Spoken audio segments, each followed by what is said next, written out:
there any relevance of native speaker norms? That's a question for TEFLologists. Is it better to focus on form or to focus on forms? That's a question for TEFLologists.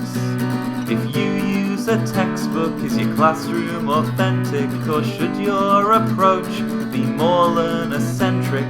From feedback to learner autonomy, we'll discuss it all on TEFLology. Welcome back to the TEFLology Podcast, a podcast all about teaching English as a foreign language and related matters. Today we are pleased to bring you an interview with Professor Jean-Marc Dewaele. Jean-Marc is a professor in applied linguistics and multilingualism at Birkbeck, University of London.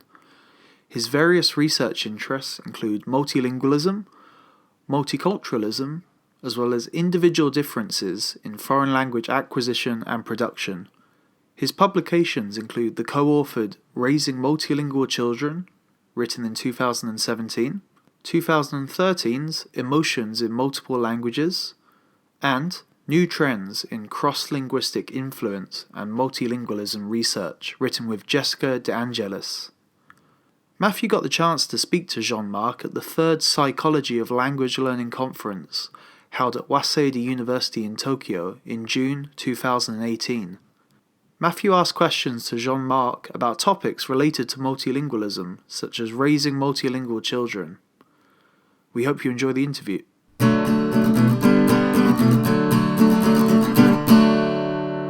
Yes, that's right. I sent you my Pragmatic Challenges. That's right. Paper. Yes, thank you very much. And I had a chance to look at some of your other publications too. Right. Yeah. You see, I'm very much into love. Yes. Well, in that area of research, because I'm also into swearing, which is the dark side. Right. Yeah. Two sides of the same coin. Yeah. Okay, so I'm sitting here with Jean-Marc Dewaele, who is professor in the Department of Applied Linguistics and Communication at Birkbeck, University of London in the UK.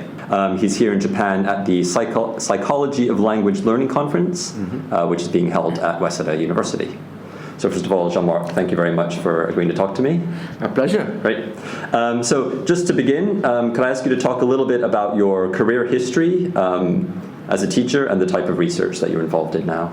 Of course. I started as a French teacher back in Brussels, where I have studied, and I was a language assistant in the Language Institute of the Free University of Brussels. And teaching French made me notice a number of things about how my students were learning or not learning certain aspects of the language, and how exam situations seem to put extra stress on them, typically in oral performance, where they struggled to do well. And I was interested in the individual differences between my students.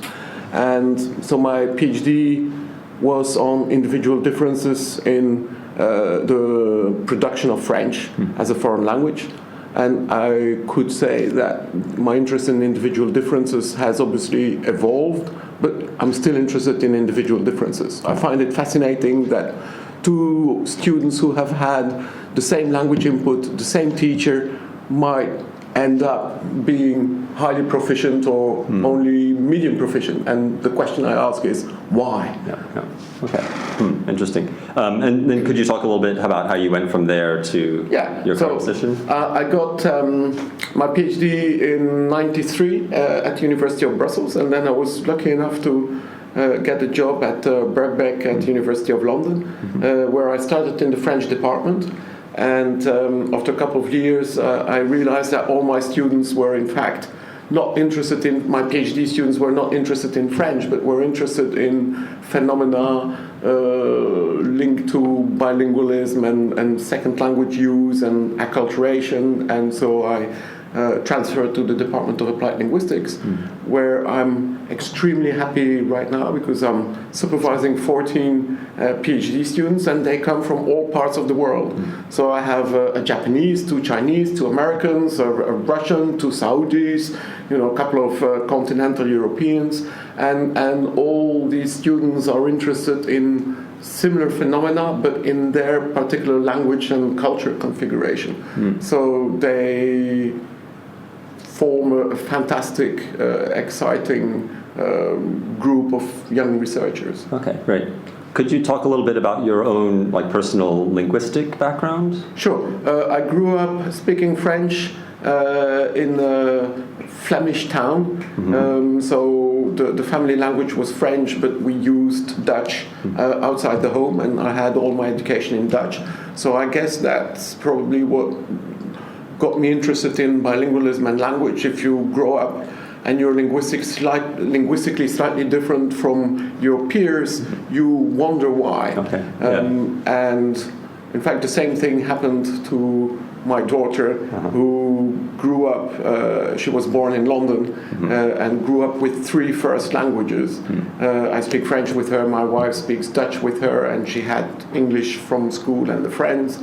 And she developed a similar interest in French and linguistics, so she's studying French and linguistics at Oxford now. So I think that, how you grow, the environment in which you grow up determines your interests in life, and whether you pursue it as an academic career is another matter, but it's an obvious option. Okay, actually, one of the reasons I asked was I was going to ask about your PhD students who you say are from all over the world. Do you find, and presumably a lot of them are interested in issues of multilingualism? They are all working on some aspect of multilingualism, and in fact they're all interested in what I'm interested in, which is how people change over time when they arrive in a new cultural environment. How their language changes, how their behavior changes, how their values changes, how their personality might even change. And it can go to non-verbal aspects of communication, like do you shake hands when you meet someone? How far do you remain from the person? In Belgium, for example, you're supposed to be at half an arm length of your interlocutor when you have a conversation at a party. In the UK, I quickly realized that that's too close. That's invading your interlocutor's private space. And I was at a reception, so one of the very first staff meetings and a reception, and I was talking to my head of department, and I noticed with a glass of wine in my hand, and I noticed that he took half a step back and I took half a step forward, and we crossed the room, and I thought, what's wrong with this guy? And he must have thought the same thing. Why is this guy invading my private space? And then I figured it out. And then a couple of years ago, I was at a reception back in Brussels, talking to my former colleagues and friends, and suddenly I realized that I could smell the breath of peanuts on the breath of my interlocutor, and I thought, ooh, how disgusting. So I started taking half a step back, and he took half a step forward, and we kind of did the same thing. And then I suddenly smiled because I remembered, and I thought, damn, did I turn into a Brit? That's very interesting. So in those cases, I guess there's different solutions or different ways those things can play out. One is a kind of compromise. Yeah. 3/4 of an arm length, or... Yeah. The thing is, some of it is conscious, some of it is unconscious. So you can enter a room and think, okay, I will not behave in this particular way because I know that the people don't like that.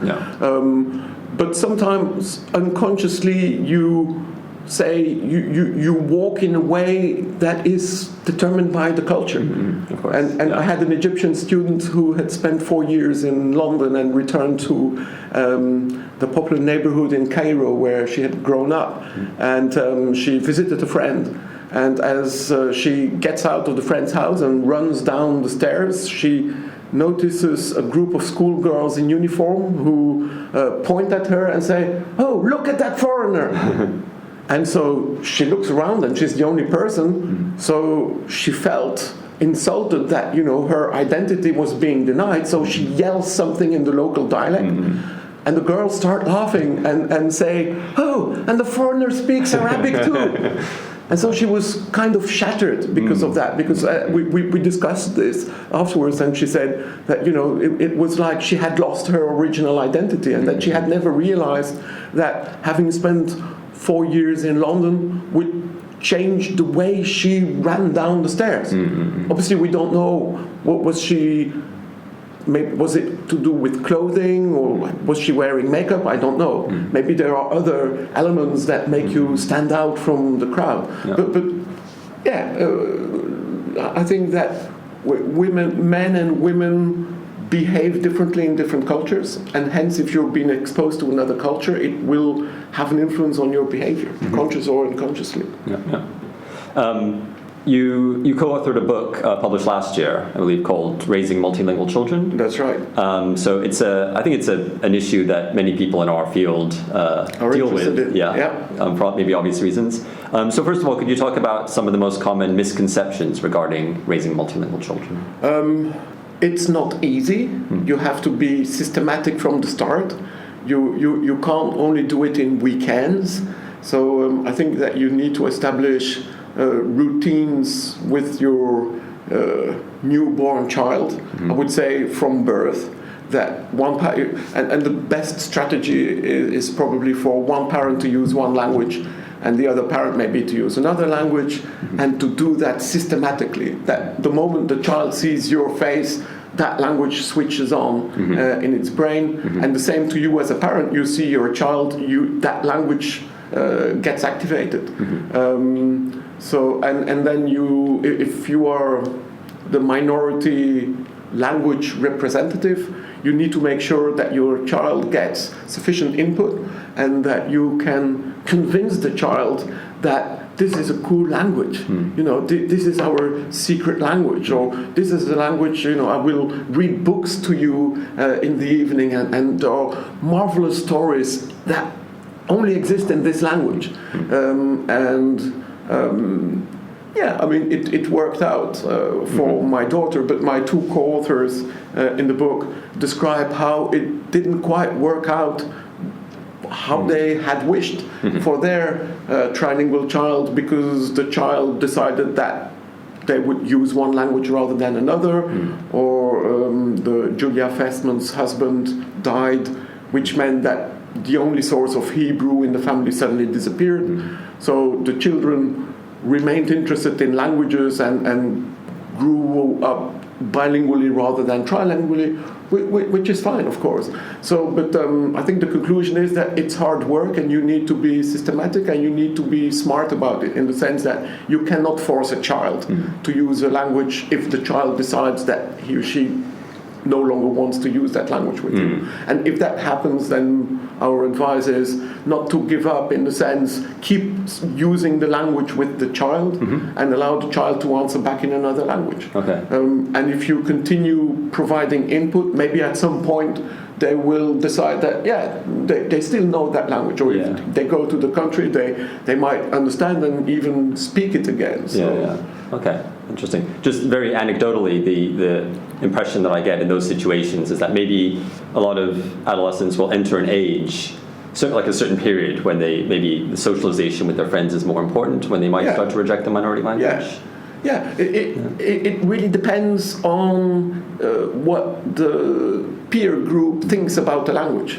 So I think children are very sensitive to what their peers think about them, the way they dress, the way they speak, the language they use. So if you speak a language that is associated with prestige and social capital, and I guess that I was lucky with French and Dutch in London, nobody ever told Livia, those are not cool languages, because they had to study French at school, so they said, oh, you already know French, and that made her proud of her knowledge of French. Had she spoken a language that didn't have that kind of prestige, she might have decided to drop the language, but not to be associated with a group that has negative connotations. So it's always more complicated than one imagines, and parents have only relatively limited influence on this.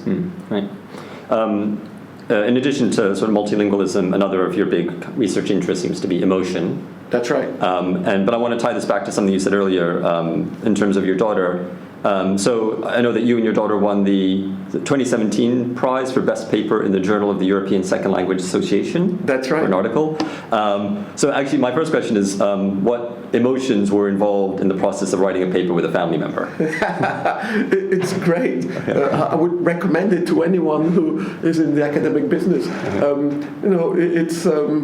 It's great if you have a shared interest with your child, and that shared interest could be, I don't know, walking, or we have done karate together for many years, and then because we collected data in her school, and she had helped in the research design, and she had suggested good research questions, so it seemed fair to co-author the paper with her.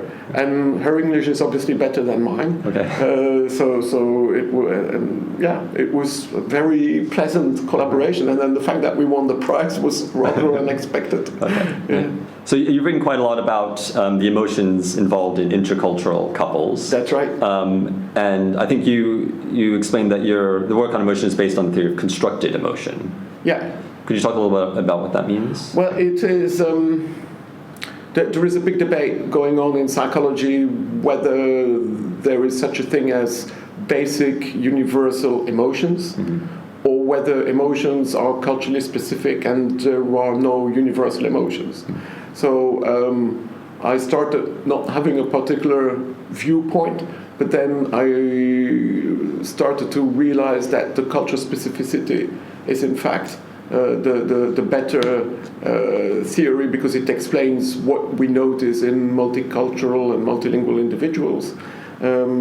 Because there are emotion concepts that are pretty unique to certain languages that you can't quite translate into another language, which can cause frustration and miscommunication or misunderstanding. So that's what I'm interested in, how the pragmatic challenges. And obviously, if you've been with a partner from a different culture for long enough, you have learned to read the emotional state of your partner, and you have learned to interpret the words that the partner uses to express how he or she feels.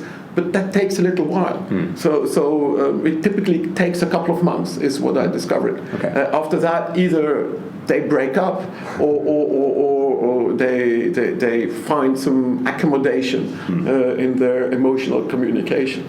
Okay, interesting. Are there any sort of obvious differences that exist between communication in intercultural couples and communication in intracultural couples, if that's a term? Yes, because I think that in intercultural couples, unless they are highly familiar with each other's language and culture, which is perfectly possible, there are depths of your partner that you have no idea of. And you may find yourself in a situation where you react emotionally completely differently. And I guess we all think that the way we react is the way one should react, right? So you can be very surprised that that reaction is not shared by someone that you are very close to. And some of it is, I mean, you can bridge the difference, but not always. And so we had a participant in one of our studies who was really annoyed. She was an American, I think, and she was married to an Arab, and she was really annoyed that he wouldn't hold her hand in public. So that was something that is relatively trivial, you could say. And so he would hold her hand in private, but not in public, because that's just not done. And as an American, that was hard to accept. So sometimes there are relatively small things that can cause tension. Okay. Or another example is Japanese Chinese speakers who typically express dissatisfaction not through words, whereas it seems that Westerners are more inclined to use words to express how they feel, and our Japanese participants would say, "Oh no, you need to learn to read the situation and the emotional state of your interlocutor. If you use too many words, that's childish, you know." So I imagine that Westerners learning Japanese may come across as a bit childish or weird in using these emotion words, where Japanese or Chinese people wouldn't use these words and would read each other's emotional state through, I don't know, facial expression or non-verbal behavior. That's very interesting. As the child of a Japanese person, I feel like and also the husband of a Japanese person, and the parent of two Japanese speakers, I feel like I should have. I come up with that issue with my wife quite often, not being able to read those situations, and I often think, my mother's Japanese. I grew up engaging with this type of communication, and I still can't deal with it. Still things beyond your control or understanding. Yeah, that's fascinating. Yeah. So that those cultural, those aspects of cultural communication, they seem so ingrained in us that even when we're told about them or they're explained to us, we still have difficulty dealing with them. Yeah, I mean, obviously you have introspection because you're into languages, so you are aware of your behavior. I imagine that for people who are not into languages, this can seem like a really difficult problem. Okay, and I don't want to take up too much of your time, but I just want to finish with a couple of questions from two of my family members. Okay. And it's kind of coming back to what we were talking about in terms of multilingual children. So you mentioned this idea of maybe the most efficient way is one parent using one language and the other parent using the other language. So my wife wants to know what language do we speak when we're all together? At the dinner table, for example. Right. At our dinner table, we code switch all the time, right. Yeah. Which is perfectly fine. And I think that's a crucial thing to say, that code switching is fine. Multilinguals code switch. So the more you switch, the happier you can be. And so I would, and that the switching will depend on who you are talking to, who else is listening in, is this private communication? Because if Livia with her friend, coming home with her friends, I would greet her in French. I might say something in French that would be of a private nature, and then I would address her in English to include her friends.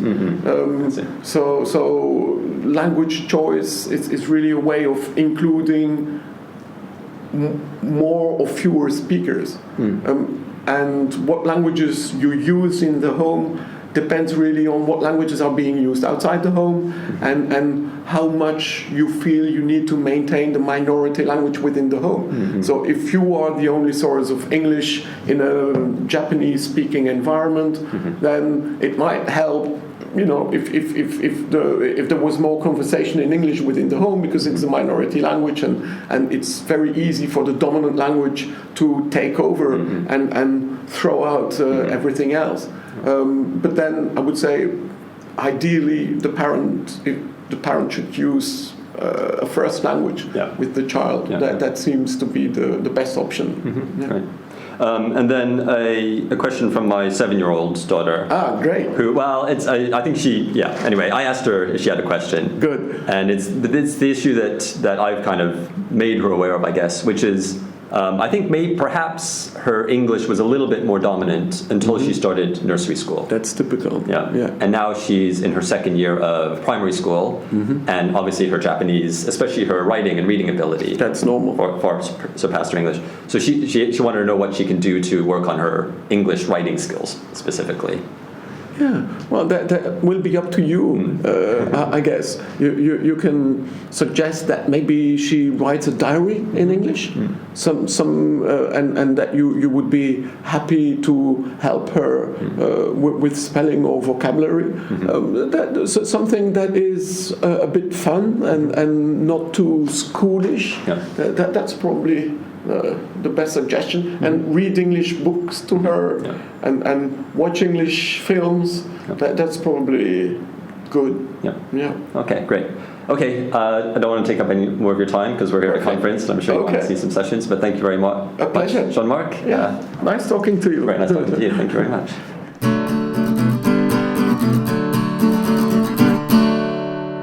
Thank you very much for listening today. We hope you enjoyed the interview. If you'd like to get in contact with us, you can send us an email at TEFLology@gmail.com. You can follow us on Twitter at TEFLology. You can like us on Facebook, rate and review us on iTunes, and you can listen to all of our previous episodes at TEFLology-podcast.com. So thanks again, and we'll be back again soon.